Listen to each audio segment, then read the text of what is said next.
teringat kembali kepada pantai yang indah, diterangi cahaya bulan pucat keemasan.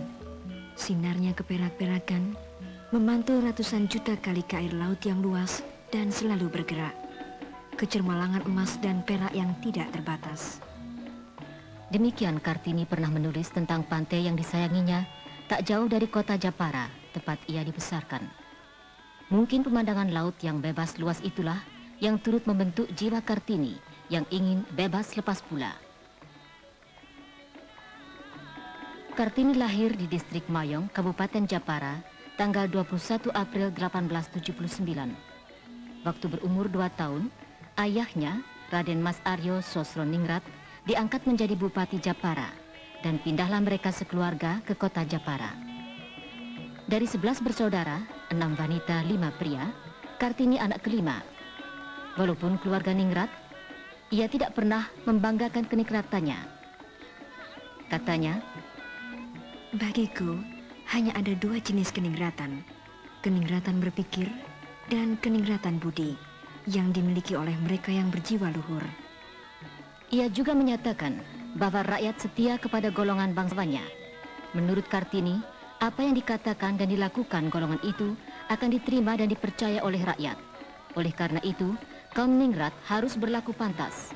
Dan satu-satunya jalan ialah memberi pendidikan watak yang mantap kepada kaum Ningrat, yang tidak semata-mata didasarkan pada pengembangan intelektual, melainkan terutama pada pembinaan watak. Untuk itu, Kartini menginginkan agar putri-putri bangsawan dibina menjadi ibu-ibu yang pandai, cakap dan sopan. Mereka itu yang kemudian diharapkannya akan menyebarkan kebudayaan kepada rakyat. Anak-anak mereka yang sudah dibina wataknya akan melanjutkan usaha mereka. Yang wanita akan menjadi ibu yang cakap. Yang pria akan menjadi pejabat yang cinta kepada rakyat dan berguna bagi masyarakat. Kaum bangsawan harus menjadi contoh yang baik untuk rakyat. Keningratan membawa kewajiban. 2 adik wanita Kartini, Rukmini dan Kardinah, mengikuti jejak Kartini. Bertiga mereka tidak terpisahkan, bersatu dalam tujuan mengabdi demi kemajuan wanita dan bangsanya. Mereka terkenal dengan sebutan Het Klaverblad van Japara, daun semanggi dari Japara.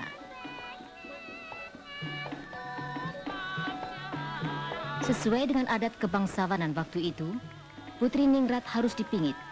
Demikianlah setelah tamat tweede klasse Hollandse School pada usia 12 tahun, Kartini dipingit di kabupaten.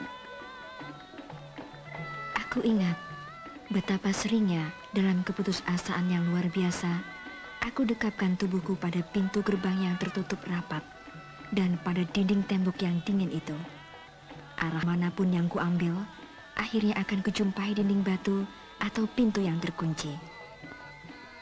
Tetapi sejak mulai dipingit, tanpa sadar, Kartini telah mendidik diri dan lahir sebagai pemikir dan pejuang revolusioner. Ia banyak membaca buku-buku mengenai emansipasi, revolusi Prancis, sastra, semua bacaan yang mengantarkannya kepada pengertian tentang masalah sosial dan politik.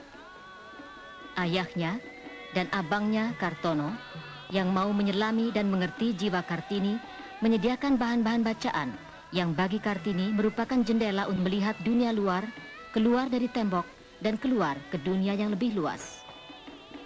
Dalam mempelajari sejarah revolusi Prancis, ia sangat terkesan oleh semboyan, kemerdekaan, persamaan, dan persaudaraan.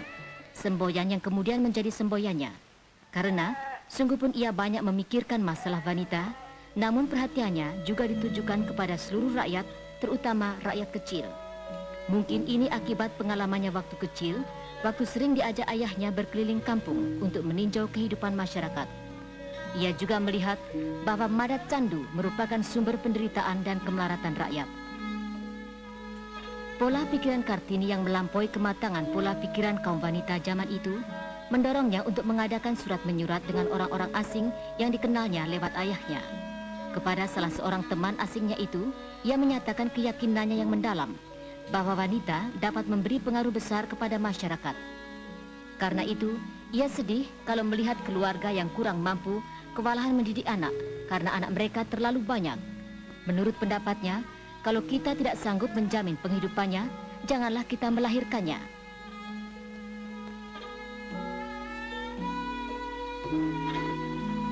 Untuk itulah maka Kartini ingin menjadi guru.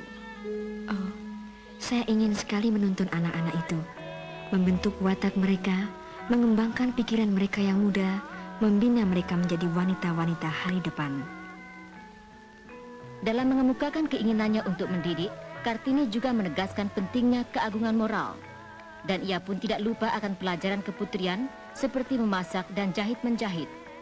Sebagaimana putri bangsawan umumnya, ia dan adik-adiknya belajar membatik dari ibunya. Ia juga tidak melupakan bidang kesenian. Masjid Mantingan konon pada dinding dalamnya dipasang ukiran-ukiran batu yang sebagian pemberian dari negeri Cina abad 15. Ini memberi ilham pada Kartini untuk mendorong dan membimbing ahli ukir setempat untuk menciptakan bentuk-bentuk ukiran baru. Ukiran kayu Japara kini terkenal di dalam maupun di luar negeri. Kata Kartini, alangkah bahagianya bisa membantu meningkatkan kesenian rakyat.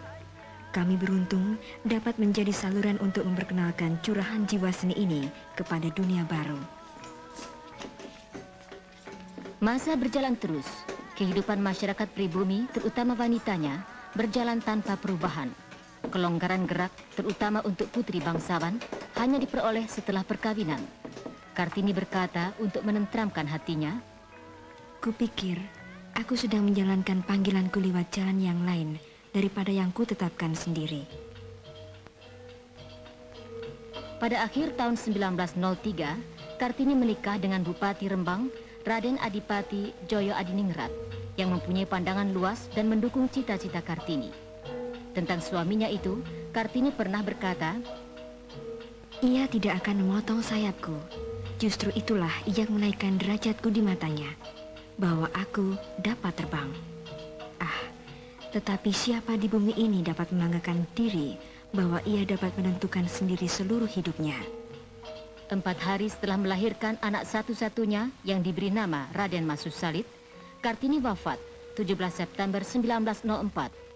Jenazahnya dikebumikan di makam keluarga Bupati Rembang di Desa Bulu, 20 km di selatan kota Rembang. Orang-orang asing sahabatnya banyak menulis kata-kata peringatan untuk Kartini. Dr. Abendanon yang menghimpun surat-surat Kartini dalam buku Door Duisternis tot Licht, dari gelap terbitlah terang, menulis namanya akan tetap diagungkan di kalangan bangsa Jawa dan suku-suku bangsa lainnya di Nusantara. Nelly Van Kol menulis, bagi kami Kartini adalah salah seorang yang paling mulia yang pernah kami kenal. Nyonya Oving Sur, 20 tahun setelah wafat Kartini, masih juga menulis dalam memoarnya, pada puncak mekarnya, wanita muda itu dicabut hidupnya, padahal ia masih dapat memberkahi orang banyak. Tetapi hidup telah memberikan segala-galanya kepadanya, yang diinginkannya, yang diimpikannya. Meskipun dengan berjuang keras, melalui banyak kesulitan, namun akhirnya usahanya menemui sukses yang tidak terkira.